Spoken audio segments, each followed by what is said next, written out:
Good morning. You can hear me with the mask off. Everybody knows to my right, Melissa DeRosa, Secretary to the Governor. To my left, Gareth Rose, Deputy Superintendent for the Department of Financial Services, who's been working with us on this project over the past few days. Today is day 267. Everybody asks me the same question. Where are we and what's going to happen? That's all that people ask me. Where are we? Just to get our bearings. Today is Sunday. We're in New York City. That's in the United States of America. We're 4 days until Thanksgiving, 5 days until Black Friday, 33 days until Christmas, 39 days until Christmas Eve. That's where we are. This is the challenging period. A lot of discussion about COVID. You listen to the talking heads on cable news, you come up with all sorts of different variations of what's going to happen. It's going to be terrible. It's going to be an apocalypse. Another station will say, don't worry about it. It's all going to be fine.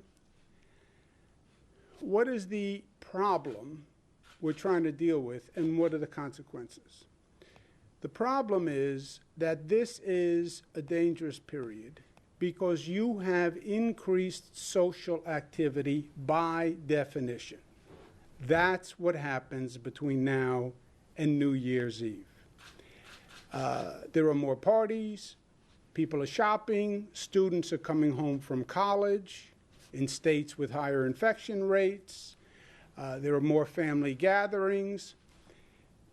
37 days between today and January 2nd of significantly increased social activity. That's what's going to happen, right? What do we expect? We expect people will eat more than usual, and on average will put on 5 more pounds. Why is that relevant? It's not really relevant.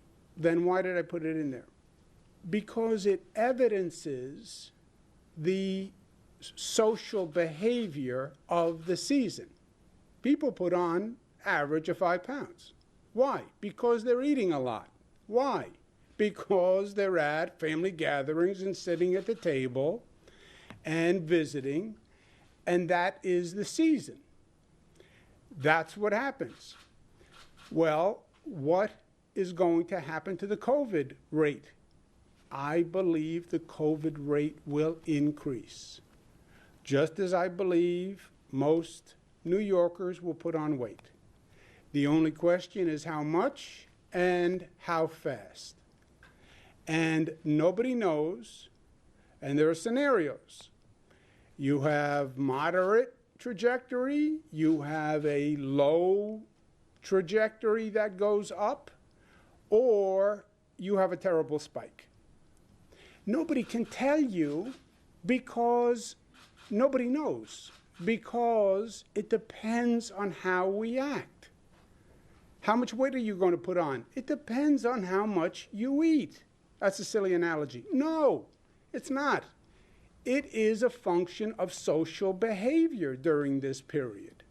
It's up to individuals and it's up to individual communities.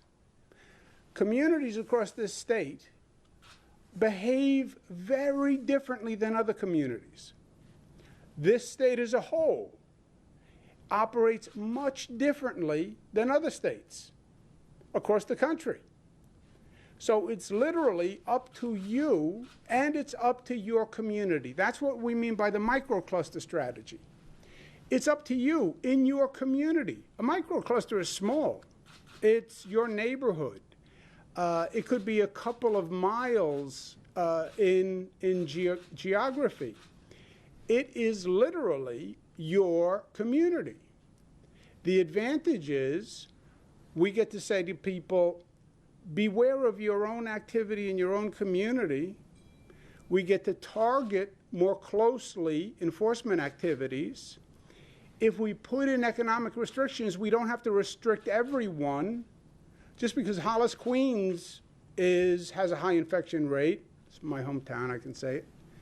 Doesn't mean all of Queens has to close down just because Hollis, Queens is out of control. And then the microcluster zone increases if the zone increases, right? 3 levels of action: yellow zone, orange zone, red zone, going up with the infection rate. You hit 2.5%. Outside of New York City, it's 3.4%. Why is it lower in New York City? There's more density. You go to a yellow zone. What happens if I'm in a yellow zone? House of worship goes to 50%, mass gatherings 25%, indoor dining 4-person max. Schools are open, but you have to do mandatory 20% testing in the school. Up 1 notch is an orange zone. 3% in New York City, 4.4 to 5 outside of New York City. Orange zone, scale up the restrictions. House of worship goes to 33, mass gatherings go to 10, businesses close the high-risk non-essential, such as gyms, personal care, dining for people, outdoor only. Schools must go to remote, no in-person, with a test-out option. What does that mean? It means the school closes for a couple of days. You clean the school. The school can either go remote or the school can test the students and reopen. Okay? You go to a red zone, that's our highest zone. Red zone, 4%. Houses of worship to 25, mass gatherings prohibited, business essential only, dining takeout only, schools remote, again with a test out option. So even in a red zone, the school isn't closed. The school can be open, but you have to test the students and make sure that they are negative. Those are the 3 levels of zones. You get beyond 4%, you're in a different arena altogether, and you're in serious territory. Up to 3%, which makes the state orange zone, school districts control what they do with their local schools. Why? Historically, education is controlled locally. Local school district, local superintendent, they have local elections for the school board. Localities are very proprietary about their control of their school. New York City, you have mayoral control. The mayor is basically in control of the schools. What the law says is up to 3%, local governments, you're in charge.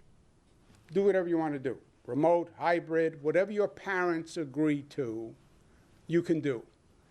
At 3%, state law governs because you're going to an orange zone. Okay? Is that clear? So they have local control up to 3%. And you have 700 school districts across the state. You have a whole variety of options. Some are in person, some are remote.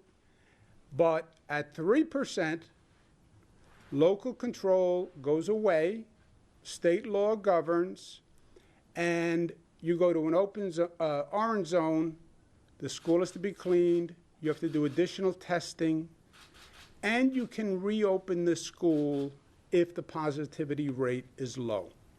All right? As you can see, we want schools open. All the leading experts say keep K-8 open.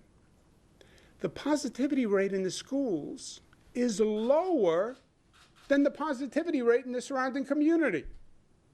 It's safer for the child to be in the school than in the community.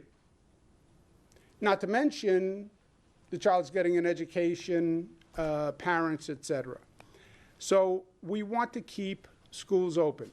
Junior high and high is a different story. There, the students are less responsible, and there's generally a higher infection rate. Now, I want to just clear up a little confusion. 3%. When is 3% not 3%? Because nothing is easy.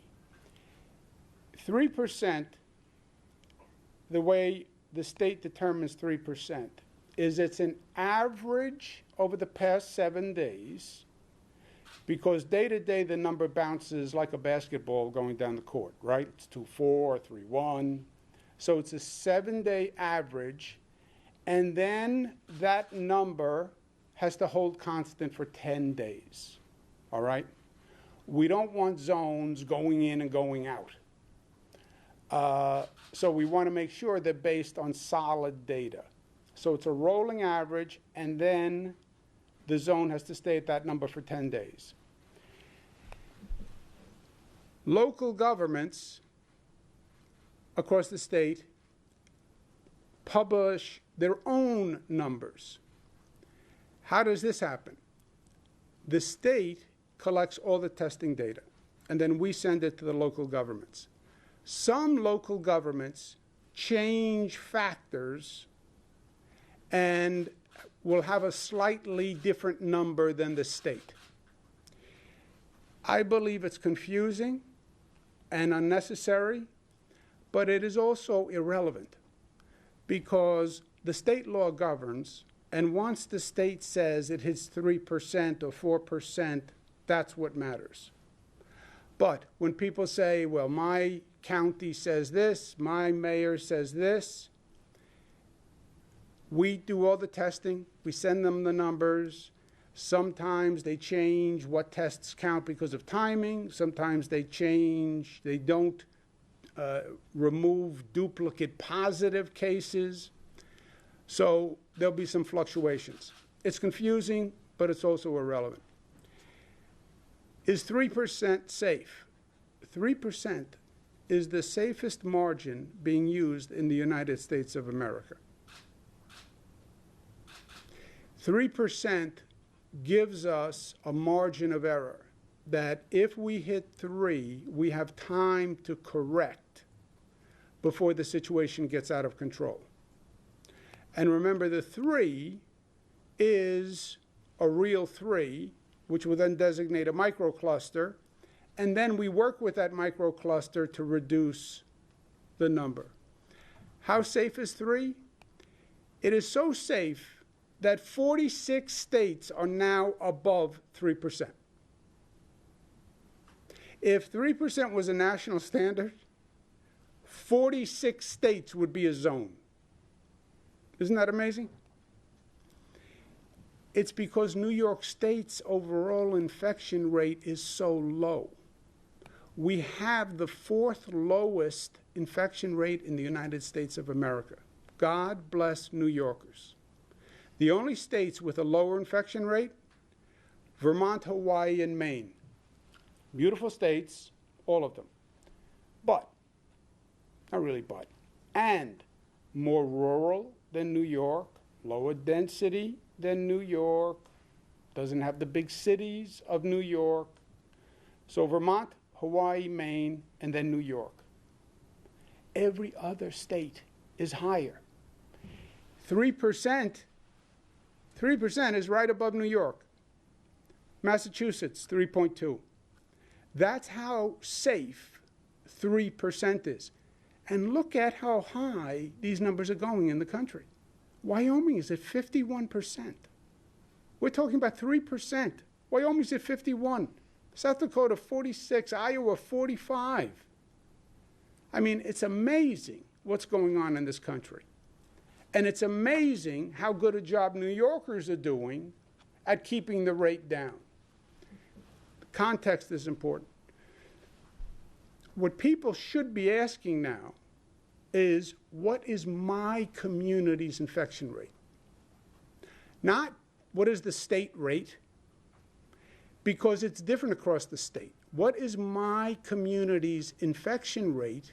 Because it's your community that's going to determine if you go into a yellow, orange, or red zone, right? Highest rates we have are Western New York, 6%. Lowest is the North Country, 1.3. But look at that variance. Finger Lakes, 2.5. Mohawk Valley, 2.1. Central New York, 2.6. Southern Tier, 1.5. You see all across the state the variance. You see by community the variance. Tonawanda, 6.8. Orchard Park, 6.9. West Seneca, 8%. Lancaster, 9%. That must be the highest in the state, Lancaster. Yes. 9%. So it's not what's the state infection rate. It's not even what's my regional infection rate. What is your community's infection rate? Look at the difference even on Long Island. You go from Massapequa 3.6, Freeport's 4.5. New Rochelle 5.4. Portchester, Westchester 6.4. Look within New York City. If you're in Fordham Manor, 3.9.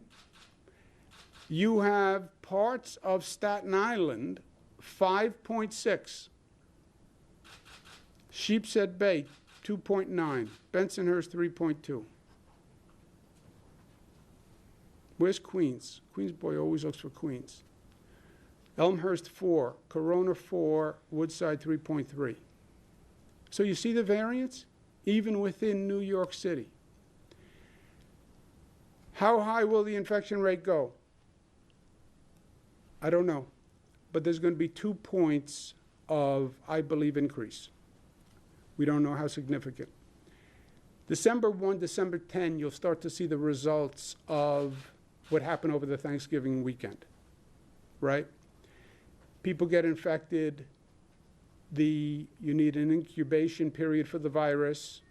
They then start to get sick. They then start to show up at the hospital. So December 1, December 10, you'll see the results of Thanksgiving weekend. After Thanksgiving, you go into that period of hypersocial activity. I think after New Year's Eve, January 2nd, January 10th, January 15th, then you'll see the collective impact of all 37 days, right? After New Year's Eve, everything slows down a little bit. New Year's Day, everybody has a little bit of a hangover. They go home, they go to sleep. Hopefully, the infection rate stops. I didn't mean that you personally have a hangover. I'm just saying, generally. But if you ask me, when are we out of the woods here, this increased activity period, you'll know where you are January 10, January 15. So what if the rate goes up? So what? Everybody's talking about the rate going up. Let it go up. The rate goes up. There are more restrictions to slow the economy. That's bad for business. Rates go up, you overburden the hospital system. You overburden doctors, nurses, you can have possible equipment supplies. Numbers go up, people die. People die. Period. It is a mathematical equation.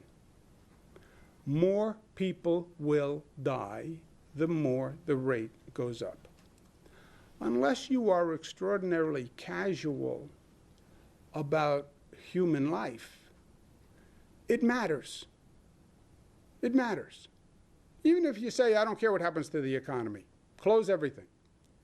I don't care about the hospitals. People will die. And that's a fact.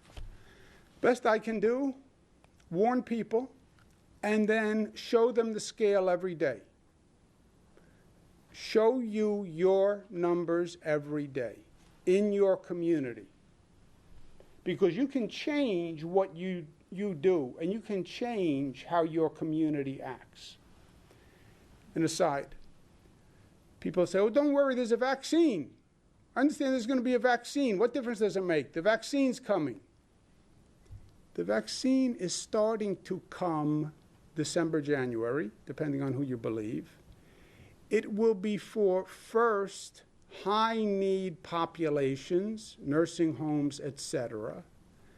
I will wager you dollars to donuts, it's 6 months at a minimum before you hit critical mass with the vaccine. You can't take 6 months of unrestricted increase. The numbers for today, the microcluster zones 4.3. Statewide with the microcluster zones, statewide without the microclusters 2.2. Statewide with the microclusters 2.7.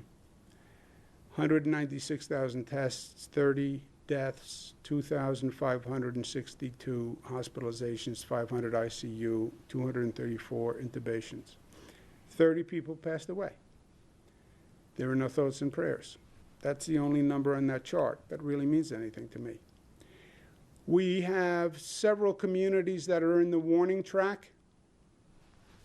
I hate sports analogies for those people who don't know them. Warning track is the track just before the fence when you're running to catch the ball and it's going to be a home run.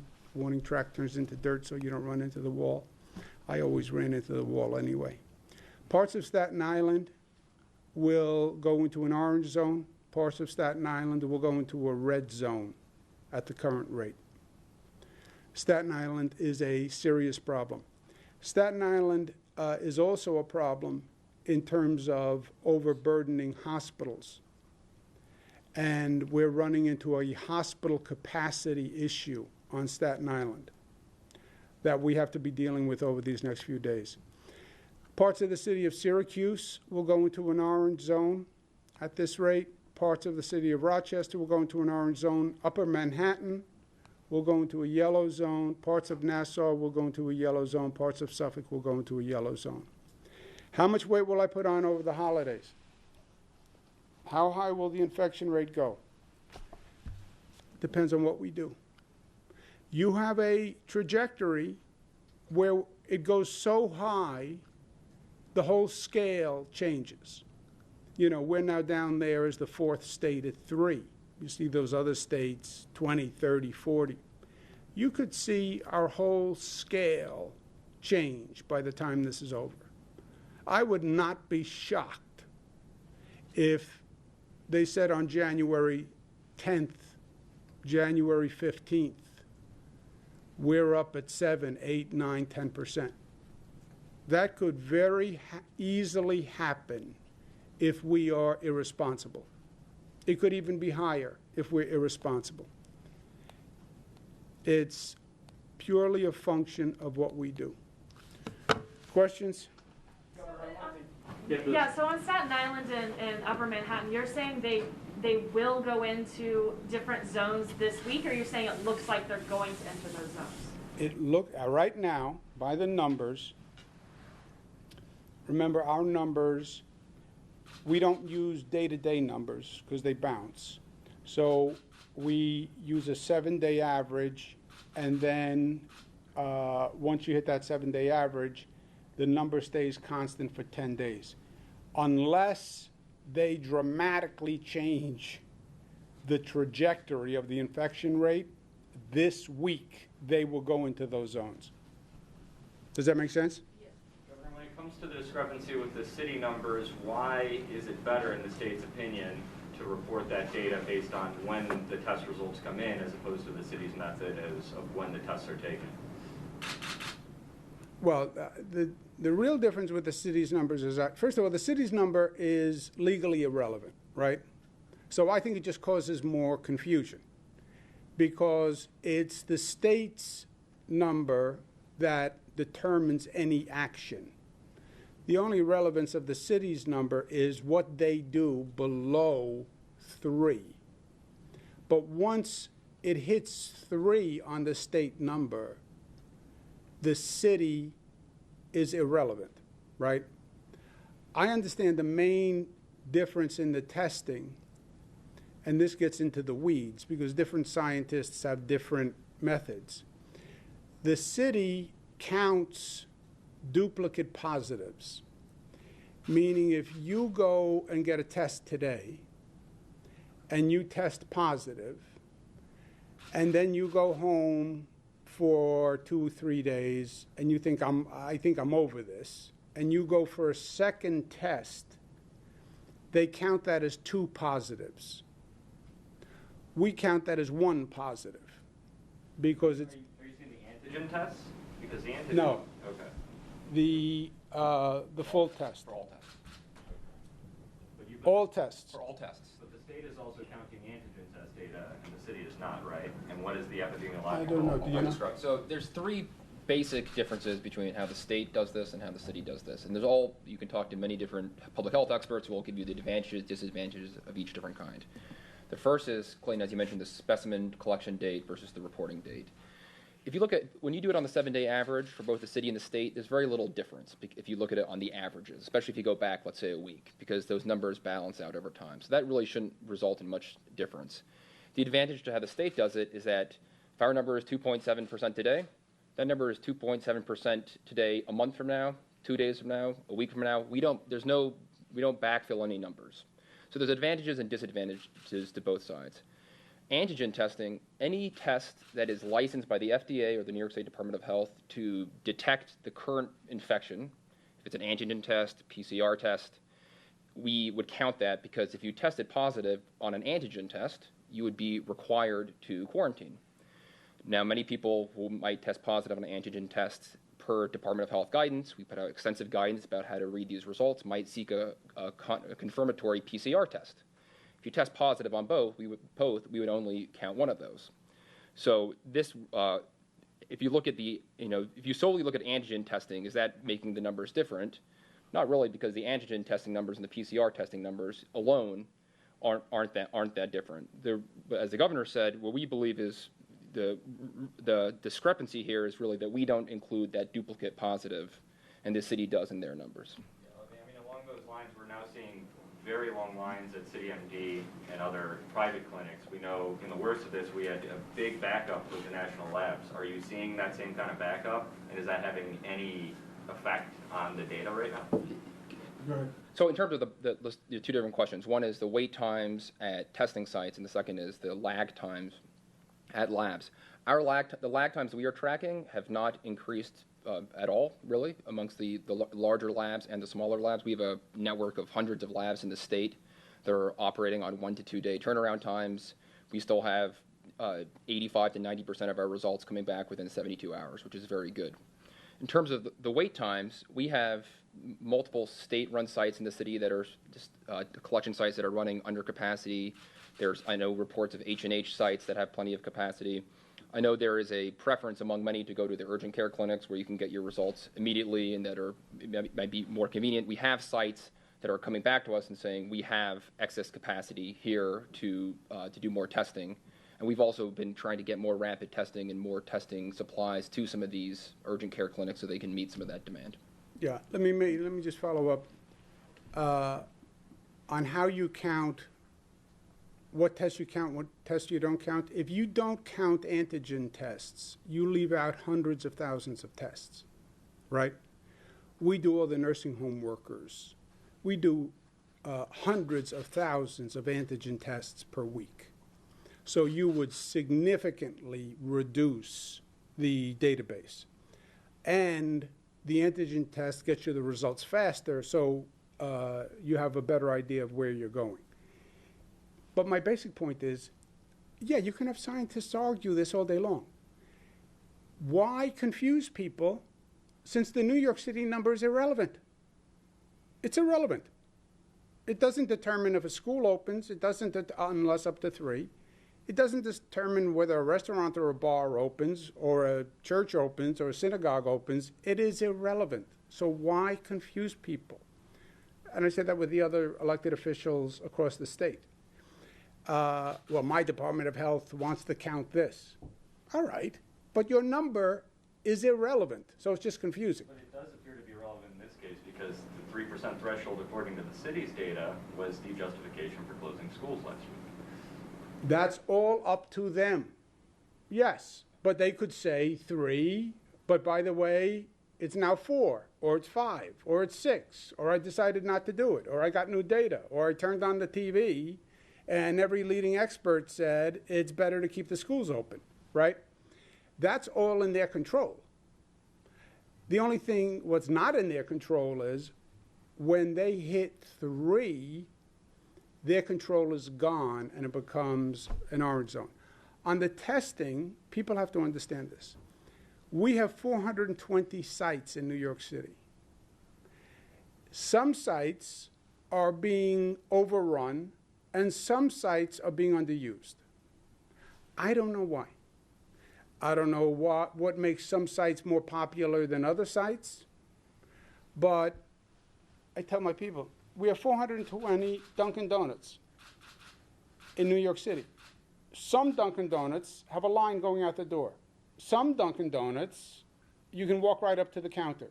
Look at the availability of the 420. They will tell you how long the wait is. We need to better distribute the volume over all the testing sites. I don't know why do people prefer the urgent cares? Many of these urgent care clinics give you instant results within 15 minutes, half an hour. They do them on spots, point of care test, often antigen. And it doesn't go out to the lab. So many people, especially with this Thanksgiving travel coming up, are seeking results that they can get back within 15, 20 minutes. What I'd urge them is that even if your test is sent out to a lab, you're still getting it back, the vast majority, within 48 hours or 72 hours. And so seeking out these other sites makes a lot of sense. Yeah, it's nice to know quickly. But then again, the antigen test in New York City wouldn't even count. Yes? On schools, if New York City hits 3% for 10 straight days by the state's numbers, theoretically that would mean schools would reopen under a yellow zone. Is that Yes. correct? So how Can reopen. How do you anticipate someone like Mike Mulgrew, UFT, seeing that, saying our numbers go up and schools reopen? That doesn't seem to mesh. That is the law. And Mr. Mulgrew knows the law. And the law is the law. And by the way, we just did this. Brooklyn was a red zone, and Queens, right, 2 weeks ago. So we did this. It hit 3%. The schools closed. The schools could reopen, clean the school, test the student population. Many of the schools reopened. Some didn't, some did. But you can reopen the school because the school is safer than the local community. I mean, think about it. You have 3% infection rate in the community. The school is under 0.5%. Why would you want the child to go to stay at home, which means they're not going to stay at home. It means they're going to go outside, they're going to run around in a 3% community, right? Not being educated. Have them go to the school where the positivity rate is 0.5. So if you could have, theoretically, you could have kept the schools open here. They're closed now through Thanksgiving and however many weeks longer than that. And the track right now would show that they would reopen once the numbers go up again. So why have parents go through this back and forth? Because the local government controls schools and always has. And they're very proprietary about it. People buy houses, not so much in New York City, a little bit. People buy homes based on school districts in this state. When you go to buy a house in Westchester County, they don't say, I want to live in Mount Kisco. They say, I want to live in the Chappaqua School District. You know, that local control is really a fundamental premise of our entire system. I was being aggressive saying, you can have local control, but only up to 3%. Because 3%, things get serious. So you have control up to the 3. But when we hit 3, then the state law is going to govern, period. Now, you have school districts all across the state. You have 700. They're all doing different things. Some are open, some are closed, some are remote, some are hybrid. If they hit 3, then the state law governs, and that is uniform across the state. I thought that was a fair compromise because it honored local control. But when it became a public health issue, which is 3% in our opinion, then the state law governs. Governor, got a question on gateway phones? Yeah, let me just make sure. Anyone else? Yeah, Governor, so the state has spent $40 million You on have to be rent faster. relief. Hold on, let's do this again. Let's do it again. Just give me a second. Anybody else? Yes, Oh, Governor. there you go. Go ahead. Speaking of individual communities, we've just seen that a few weeks ago, there was a very secret Hasidic wedding where 7,000 to 10,000 people attended, completely maskless. And I'm just wondering your reaction to this. Will there be consequences? And what's to stop this from happening again over the holidays? That, you know, if that happened, I heard the report. If that happened, it was a blatant disregard of the law. It's illegal. It was also disrespectful to the people of New York. The law protects everybody. It protects you, but it also protects me. We went through this with weddings. We literally stopped the wedding a couple of nights before, which was going to be a very large wedding. If it turns out that because we stopped that wedding, the reaction was, well, we'll have a secret wedding, that would be really shocking and totally, I think, deceitful of the conversations that I had, because I had personal conversations with members of the community. But put that aside, I've been deceived many times. It's illegal, and the city should do a robust investigation. If 7,000 people went to a wedding, you can figure that out, right? That's the problem with the secret 7,000. It's hard to keep a secret. You know, they say the only way to keep a secret? Tell no one. That's the only way to keep a secret. 7,000 people were there. It's going to be hard to keep that a secret. And the city, it's my information, the city is investigating. They should investigate. And if 7,000 people are at a wedding, I'm sure they'll be able to figure it out. And then there'll be, we'll bring the full consequence of legal action to bear. So the state has spent $40 million on a rent relief program, and legislation was from the CARES Act, and legislation was written with the intention to spend the full $100 million in New York. I'm wondering if the state is going to alter the program in any way to get the rest of that $60 million out to renters, and are you considering widening any eviction protections now that cases are rising again?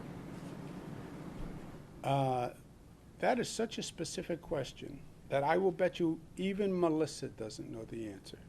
What do you want to bet? You want to bet for or against Melissa? I do not know the answer. What do you want to bet? What's the over-under on whether Melissa knows the answer? I think that Melissa knows the answer. Okay, you say Melissa knows the answer. Go ahead. So the legislature set the parameters of that $100 million fund, and we've paid out $40 million, as you noted, that are based on those parameters. So those parameters were set in statute, and every applicant that has put in an application that have met those parameters, the money has gone out the door. We're not sitting on the money. We want the money to go out to people who need it most. We are going to reevaluate what the parameters are that the legislature put into law to see if there's anything we can do to get more money out to the people who need it. On the Safe Harbor Act, again, that was something that was passed in legislation, and that means that rent evictions cannot go forward during the pendency of the crisis. So if you have a COVID-related issue with being able to pay your rent during the pendency of the crisis, that stays in effect. The governor has continually extended the commercial rent eviction, and that's something we continue to monitor on an ongoing basis because we understand the plight of business owners. And just on the rent relief, though, how could I understand the legislature set those parameters, which has resulted in $40 million being spent, but could you as the governor issue an executive order to alter it to get the money out, and would that happen in the next month or so? Is that possible? It's something that we're looking at, and we're consulting with the legislative leaders on, but no money will be returned to the federal government. We will spend all of that money. Did you have a question? No? Okay. Governor, Sure. on the Gateway tunnels, you tweeted the other day that you want the Gateway Commission to release the London Bridge Association or London Bridge Associates report on whether they can fix the current North Hudson tubes in place. Isn't that you just talking to yourself? Steve Cohen runs it. New Jersey doesn't even have appointees yet on the commission.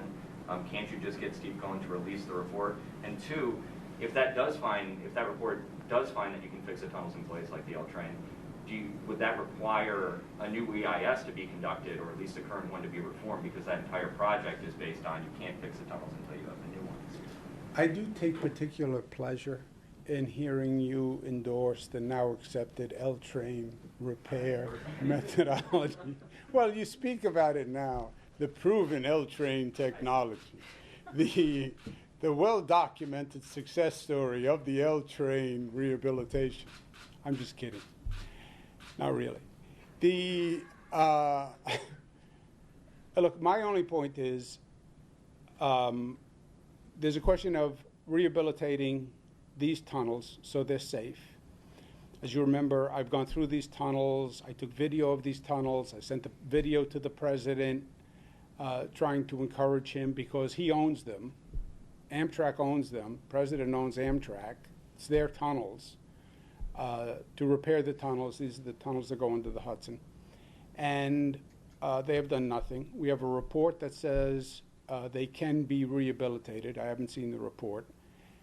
There's also a desire by Amtrak and many people to build new tunnels to have additional access to New York, which I think is a good idea. But one is not the enemy of the other. I don't control the Gateway Corporation. Steve Cohen is my appointee. But Amtrak and New Jersey are the other two partners.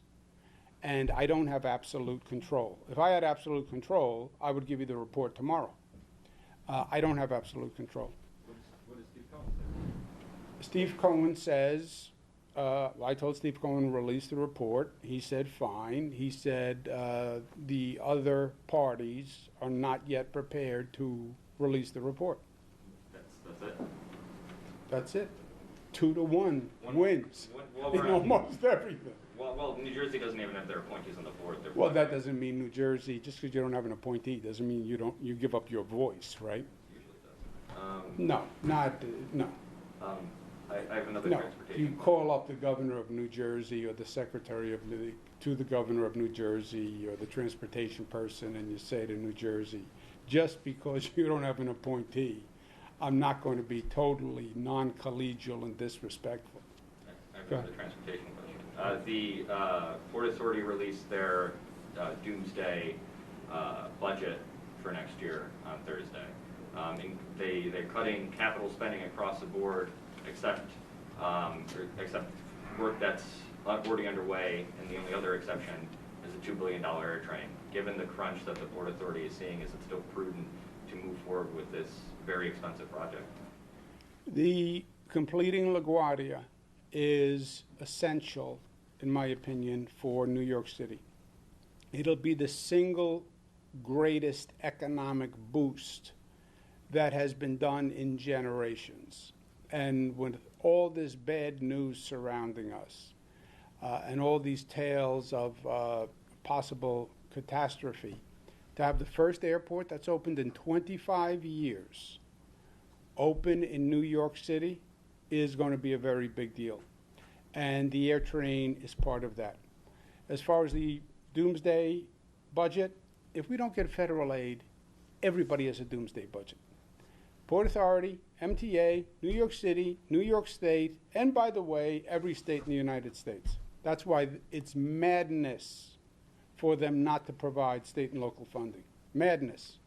Happy Sunday. You said you expected to be reach many New Yorkers within 6 months. That was the timeline you gave. Could you talk a bit about the coordination with the city on how that rollout is going to look?